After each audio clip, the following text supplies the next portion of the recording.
It started with a buzzing sound, faint but persistent, like an angry mosquito that refused to die. I wiped the sweat off my brow and looked up from my tomato plant. There it was, black, sleek, and hovering right over my field, its little camera lens tilting downward like a nosy neighbor peeking over a fence. I grabbed my shotgun on instinct, but then I heard another buzz. And another. Within seconds, 4 more drones appeared, circling like vultures. At first, I thought some punk kids were having fun. Maybe someone lost control of their fancy gadget. But then I saw the stickers on them. HOA property. My stomach dropped. There was only one person insane enough to do this. Karen. Karen wasn't just an ordinary HOA president. No, she was a tyrant in yoga pants, a walking neighborhood surveillance system with too much free time and too little sense. She had a permanent scowl, a voice that could strip paint, and an unwavering belief that the entire world needed to follow her rules. Unfortunately for her, I didn't live under her jurisdiction. My farm sat just outside the HOA's grasp. But that never stopped Karen from trying. A week ago, she had left a note in my mailbox, written in her signature passive-aggressive cursive. Dear resident, the state of your property is concerning. HOA regulations must be upheld for community beautification. Please ensure your farm meets the proper aesthetic standards. I crumpled the note and tossed it. She had no legal authority here, and I figured she'd get bored and move on. I had underestimated her level of crazy. Now, here she was, watching me from above like some budget version Big Brother. I put my hands on my hips and glared at the drones. You've gotta be kidding me. One of them tilted slightly, as if acknowledging my disbelief. I reached for a rock and lobbed it. The drone dodged effortlessly. The others hovered like menacing hummingbirds, their cameras zooming in. My blood boiled. This was beyond annoying. It was an invasion of privacy. Determined to get answers, I stomped off toward the HOA office, a shiny little building that looked like it was built solely to house unnecessary rules and overpaid committee members. I didn't even make it inside before Karen stepped out onto the front porch, her arms crossed, an infuriatingly smug look on her face. "Ah, Jake," she said, voice dripping with fake concern. "I was hoping you'd stop by. Have you seen our new HOA security drones? They're quite impressive, aren't they?" "Security?" I scoffed. "Karen, those things are spying on my farm. I don't even live in your HOA." She waved a manicured hand dismissively. "Your property borders our community, and as HOA president, I have a duty to ensure everyone follows aesthetic guidelines. We wouldn't want property values to drop, now would we? Lady, I grow crop. Unless you've got a problem with tomatoes, I don't see how this concerns you." Karen sighed dramatically, as if I were the unreasonable one. "It's not just the crops, Jake. It's the vibe of your farm. The equipment, the fencing, oh dear, those old tires by the barn? Simply unacceptable." I stared at her, trying to decide if she was actually serious or just clinically insane. "So let me get this straight. You think some tires on my land are an eyesore, so you're sending drones to harass me?" "It's not harassment," she said, all innocence. "It's compliance monitoring." I clenched my jaw. "Turn them off," she smiled sweetly. "I'm afraid I can't do that. HOA policy." I took a deep breath, forcing myself not to yell.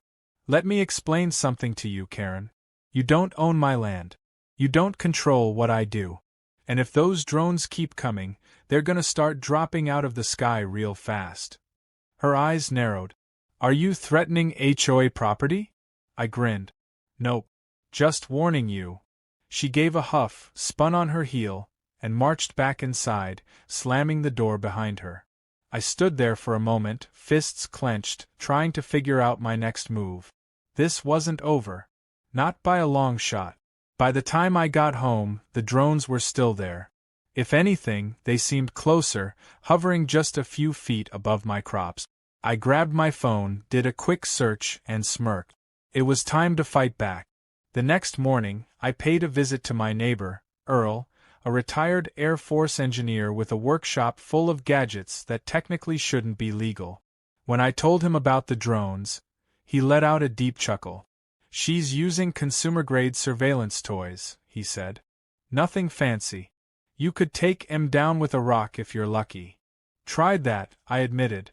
"Didn't work." Earl scratched his chin, then grinned. "Ever hear of a signal jammer?" An hour later, I was back on my farm, setting up a small black box Earl had lent me. According to him, it would scramble the drone's signals within a certain radius, causing them to lose control. I flicked it on and waited. The first drone wobbled. Then, with a sputter, it spiraled downward, crashing into the dirt with a pathetic little plop. I laughed. The second drone went down moments later, followed by the third and fourth. It was like watching mechanical flies get swatted out of the sky. By the time the fifth one hit the ground, I was wiping tears from my eyes.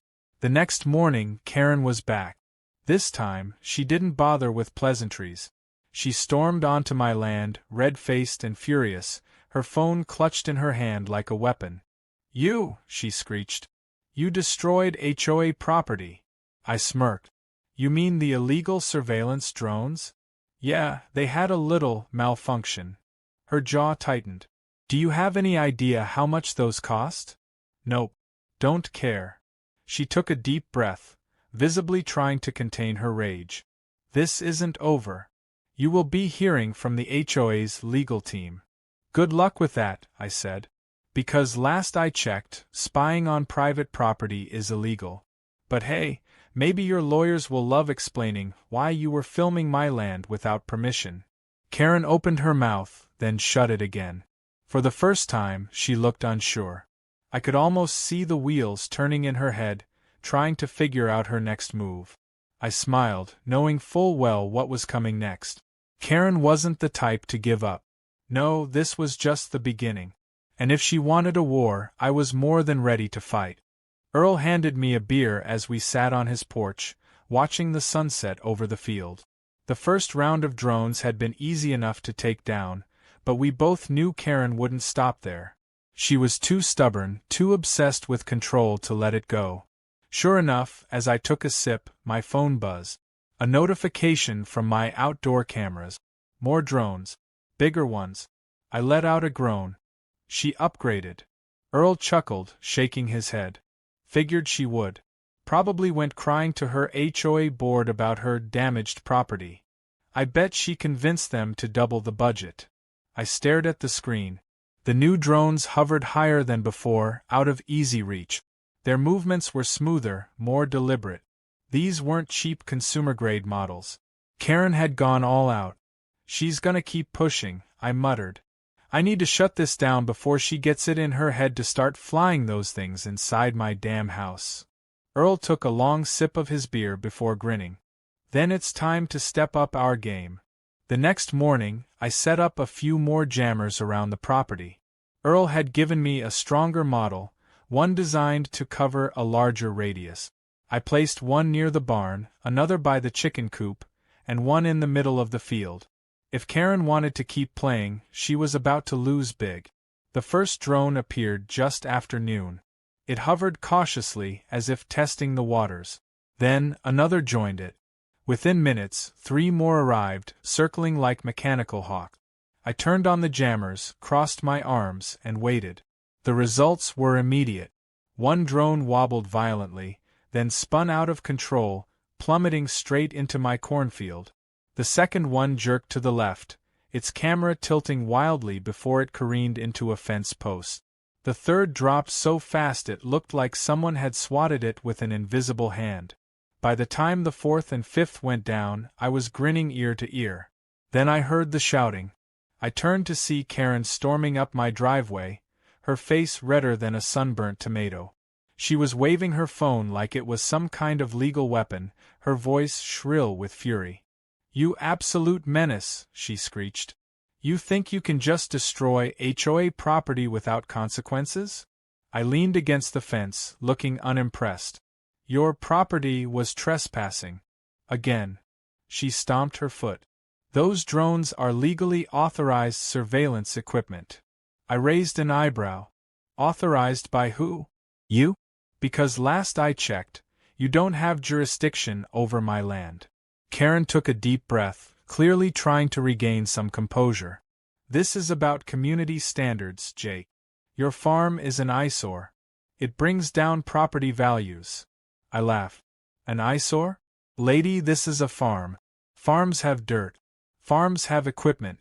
Farms don't follow your suburban princess handbook. She glared at me, her nostrils flaring. This isn't over. She turned on her heel and marched back to her car, slamming the door hard enough to make the whole vehicle shake. As she sped off, I knew this wasn't just about property values anymore. This was personal. Earl was waiting for me back at the house, shaking his head. She's not done, he said simply. Yeah, I agreed, cracking my knuckles. Neither am I. The next evening, I noticed something strange. The jammers were still on, but no new drones had appeared. It was too quiet. Too easy. Then, just as I was about to head inside, I saw it. A single drone, bigger than any of the others, was hovering at the edge of my property. It wasn't moving, just floating there, almost like it was waiting for something. I frowned and stepped closer. That's when I saw the logo on the side. It wasn't an HOA drone. This one was professional grade. My stomach sank. Karen had escalated. I ran inside and called Earl. He answered on the first ring. I see it, he said before I could even speak. What the hell is it? I asked. Earl sighed. That's a private security drone. High-end. She must have hired someone. I clenched my jaw. Can the jammer take it down? Earl hesitated. Maybe. But if she paid for top-tier surveillance, it might have countermeasures. These things are built to resist interference. I watched the drone, my mind racing. Karen had officially lost it. She wasn't just spying on my farm anymore. She was bringing in outside forces. Well, I said after a moment, guess it's time for Plan B. Earl laughed. You got a Plan B? I smirked. Yeah. And it's gonna be fun. The next day we got to work. Earl had an old friend who owed him a favor, someone who knew how to redirect signals instead of just jamming them. We set up a makeshift signal hijacker, something designed to take control of the drone instead of just knocking it out of the sky. By the time Karen's new toy showed up again that evening, we were ready. I flipped the switch. The drone wobbled, twitched, then suddenly turned. It hovered for a moment before taking off, straight toward Karen's house. Earl whooped. Hell yeah! Look at that sucker go! I watched through the binoculars as the drone, now fully under our control, began circling Karen's perfectly manicured backyard. It dipped low, knocking over one of her decorative lawn gnomes. Then it turned toward her patio, knocking a cup off her outdoor table. Karen came running outside, her face twisted in horror.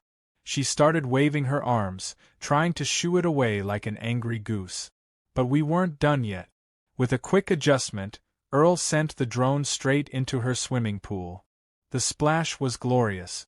Karen stood frozen, her mouth opening and closing like a fish out of water. Then, as if realizing what had just happened, she let out an ear-piercing scream. Earl and I were laughing so hard we could barely breathe. But deep down, I knew this wasn't the end. Karen wasn't the type to let something like this go. If she was willing to spend this much money on drones, she'd come back with something even worse. Still, I wasn't worried, because I had a feeling that when she did, I'd be more than ready. The next morning, I woke up to the sound of sirens. I groaned, already knowing who was behind it before I even looked out the window. Sure enough, 2 police cruisers were parked in my driveway, and Karen stood beside them with her arms crossed, her face twisted into a victorious smirk. She looked like she had just won the lottery and was about to collect her prize. I stepped outside, wiping my hands on my jeans as one of the officers, a guy named Deputy Wilkins, approached me. He had dealt with Karen's nonsense before, so the tired look in his eyes wasn't surprising. "Mornin', Jake," he said, sighing. "Karen here says you've been destroying her property and engaging in cyber warfare against the HOA. I blinked. Cyber warfare? Karen cut in before Wilkins could respond. Yes. He used some kind of illegal device to hijack my security drone and crash it into my pool. That's destruction of private property, and I demand he be arrested immediately. Wilkins pinched the bridge of his nose. Karen, we've been over this. You were using drones to spy on private property. That's illegal. Karen gasped like she had just been slapped. It was for the good of the community. His farm is an eyesore, and I was collecting evidence of his violations. I snorted. Violations of what? Your personal sense of decor. Karen's eyes narrowed. This isn't over, Jake. I will take legal action. Wilkins looked at me, then at Karen, then sighed again. Karen, unless you've got actual proof of a crime, there's nothing we can do. Karen's smug expression faltered. But he. Nothing. We can do, Wilkins repeated, slower this time. Stop wasting police resources. Karen let out an indignant huff and stomped off, getting into her car and peeling out of my driveway so fast she nearly took out my mailbox. Wilkins shook his head. You know she ain't gonna let this go, right? Oh, I know, I said, watching the dust settle. She's just getting started. That night, I spotted something new. Another drone, but this one was different. It was bigger than the others, and it wasn't alone. Two more flanked it, moving in perfect synchronization. These weren't Karen's usual toys. She had upgraded. Again. I groaned. Oh, come on. Earl was already at my place, sipping his beer on my porch. When he saw the drones, he let out a low whistle. Damn. She went all in this time. I pulled out my phone and zoomed in. Looks military grade. Earl chuckled. I got something for that. I raised an eyebrow. You always have something for everything. He grinned. That's what makes life fun. We went into his workshop, and he pulled out a case, flipping it open to reveal a device that looked like a futuristic rifle. This, he said proudly, is a high-powered electromagnetic pulse emitter. One squeeze of the trigger, and anything electronic within range shuts down. I grinned. I like it. Earl handed it over. Just be careful. It's got a wide radius, so don't go aiming it at your tractor unless you want to reset the damn thing. I walked back outside, took aim at the lead drone, and fired. The effect was immediate. The drone sputtered, twitched, then dropped like a rock. The two others followed, spiraling down in a chaotic mess of sparks and broken parts. One of them landed in the creek with a splash. The other crashed right into Karen's precious white picket fence. Earl let out a loud laugh. Oh, she's gonna be livid. I didn't have to wait long to find out. The next morning, Karen was back. This time, she wasn't alone. She had brought an entire crew from the HOA, including a couple of guys in suits who looked way too official for something as stupid as a drone fight. She marched up to me, pointing an accusing finger. You have crossed the line this time, Jake. I folded my arms. Oh? And how's that? She gestured dramatically to the broken drone on her fence. These were top-of-the-line surveillance drones, and you illegally interfered with them. I have legal representation now, and I am filing a lawsuit. One of the suited men stepped forward, adjusting his tie. Mr. Jacobson, my name is Richard Calloway. I represent the HOA's legal interest. We have reason to believe you have been engaging in unlawful activity, including destruction of property and interference with community security measures. I stared at him. Security measures? Those things were spying on me. Calloway remained expressionless. The HOA reserves the right to monitor properties to ensure compliance. I smirked. You mean properties within the HOA's jurisdiction? Which, in case you forgot, I'm not in. Calloway hesitated. Karen's face twisted in frustration. It doesn't matter. I will not let you make a mockery of this community. I took a step forward, lowering my voice just enough to make sure everyone heard me. Karen, do you know what's illegal? She folded her arms. What? I pointed at the remains of her drone. Unauthorized surveillance. privacy violations, stalking, trespassing, all of which you've been doing for weeks. Karen's mouth opened, then shut. Calloway shifted uncomfortably. I grinned. And you know what's funny? I've got all the footage. Your drones recorded everything, including where they crashed, and how they were on my land without permission. Earl, who had been quietly filming the whole thing, held up his phone. I got it all right here. Karen's face drained of color. You! I cut her off. So here's what's gonna happen. You're gonna take your fancy lawyer and your little HOA cult, and you're gonna walk away. Because if you don't, I'll be the one filing a lawsuit. And trust me, Karen, I will win. Silence.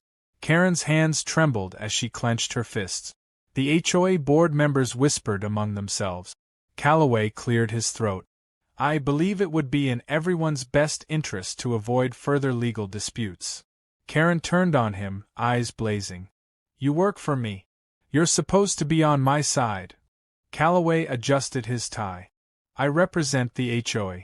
And frankly, Mrs. Atkinson, this is not a case we can afford to lose. Karen looked like she was about to explode. Then, without another word, she spun on her heel and stormed off, her entourage awkwardly following behind. Earl let out a low whistle. Well, that was fun. I chuckled. Yeah. But I doubt she's done for good. Turns out, I was wrong. A month later, the HOA voted Karen out as president after discovering she had funneled thousands of dollars into her drone surveillance project. She had no choice but to sell her house and leave the neighborhood entirely. And the best part? I bought her old house at auction. Earl helped me turn it into a farm supply store. We hung up a sign that read Karen's exile feed and supply. Every time I walk past it, I can't help but smile. Because no matter how much power she thought she had, at the end of the day, she lost. And I got the last laugh.